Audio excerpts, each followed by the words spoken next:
Good morning students. बच्चों, कल हम लोगों ने हिंदी व्याकरण के पाठ 2 वर्ण विचार नामक पाठ का अध्ययन किया था, जिसके अंतर्गत हम लोगों ने ये जाना था कि वर्ण किसे कहते हैं, वर्णमाला किसे कहते हैं, स्वर किसे कहते हैं। बच्चों, हम लोगों ने यहाँ तक पढ़ा था। आइए अब आगे बढ़ते हैं। व्यंजन। बच्चों देखिए, व्यंजन किसे कहते हैं।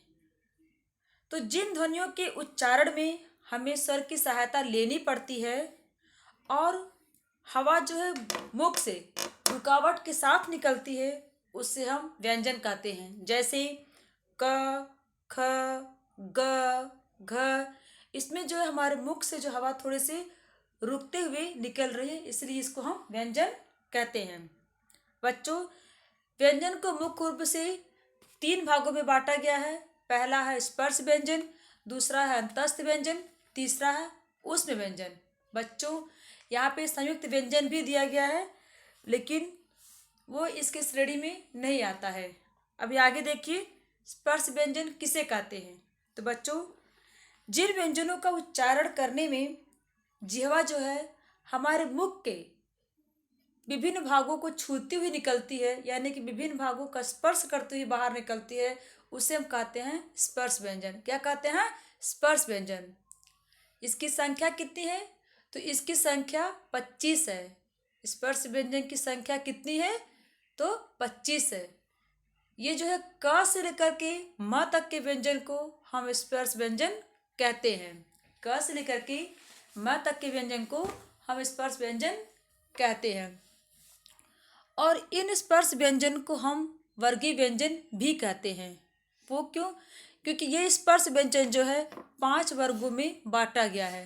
जैसे क वर्ग, च वर्ग, ट वर्ग, त वर्ग, प वर्ग। ये 5 वर्ग जो है जिनको स्पर्श व्यंजन में बांटा गया है। अब देखिए, क वर्ग में कौन कौन से व्यंजन आते हैं।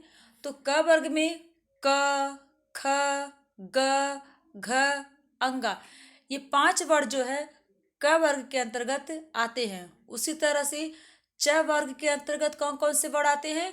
तो च, छ, ज, झ, इया। अब आगे देखिए, ट वर्ग के अंतर्गत कौन कौन से वर्ण आते हैं। तो ट, ठ, ड, ढ, आड़ा।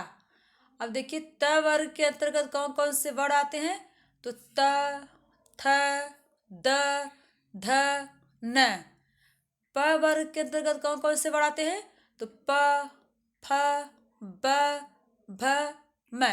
बच्चों, ये 5 जो है वर्ग जो है इसी को वर्गीय व्यंजन कहते हैं। अब एक ध्यान दीजिएगा कि हर वर्ग में जो 5 वर्ण होते हैं।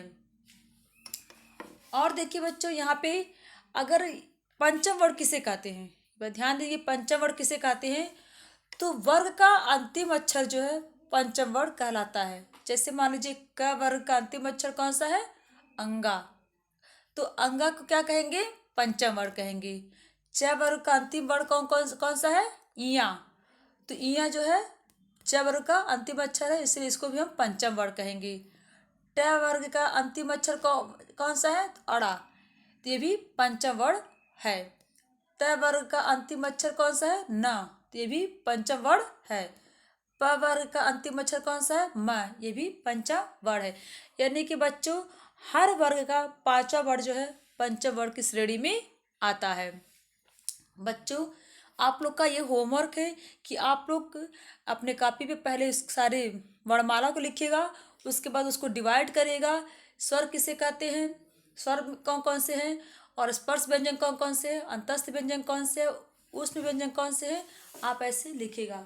उसके बाद जो है वर्गीय व्यंजन को अलग उसका ग्राफ बनाइएगा, और जो है पंचम वर्ण को भी अलग लिखिएगा। अब आइए आगे बढ़ते हैं। अंतस्थ व्यंजन किसे कहते हैं। तो बच्चों, अंतस्थ व्यंजन ऐसे व्यंजन होते हैं जिनके अंदर स्वर छिपे होते हैं। अंतस्थ, जैसे नाम से लेके अंतस्थ अंदर वाले, तो इसे हम कहते हैं अंतस्थ व्यंजन। ये कितने हैं? ये है 4। कौन कौन से हैं? तो य, र, ल, व। ये 4 व्यंजन जो है अंतस्थ व्यंजन की श्रेणी में आते हैं। अब आगे देखिए, ऊष्म व्यंजन किसे कहते हैं? तो बच्चों, ऊष्म व्यंजन जो है इसे कहते हैं जब इस व्यंजन का उच्चारण करने में हमारे मुख से जो वायु निकलती है वो थोड़ी गर्मी के साथ निकलती है, इसलिए इसे हम कहते हैं ऊष्म व्यंजन। ये कौन कौन से हैं? ये भी चार हैं, जैसे श, श, स, ह। ये चार व्यंजन जो है उस व्यंजन की श्रेणी में आते हैं। अब आगे आइए संयुक्त व्यंजन। तो बच्चों, संयुक्त व्यंजन कौन कौन से हैं यहाँ पे? तो है छ, त्र, ज्ञ, स्र। ये चूंकि दो व्यंजनों से मिलकर बना होता है, इसलिए इसे हम कहते हैं संयुक्त व्यंजन। अब दो व्यंजनों से कौन कौन से बना है? तो यहाँ पे छ देखिए लिखा है, तो ये जो है क और श से मिल करके बना है। ये छतरी वाला छ जो है। त्र किससे मिल करके बना है? तो त और र मिल करके त्र का निर्माण हुआ है। ज्ञ कैसे बना है? तो ज और इया मिल करके ज्ञ बना है। स्र कैसे बना है? तो श और र मिल करके श्र का निर्माण हुआ है। तो बच्चों, आज के लिए इतना ही। आप लोग का होमवर्क जो मैंने बताया है, आप लोग उसको अच्छे से कर लीजिएगा, और आगे हम कल उच्चारण स्थान मुख के बारे में बताएंगे। आज के लिए इतना ही। धन्यवाद।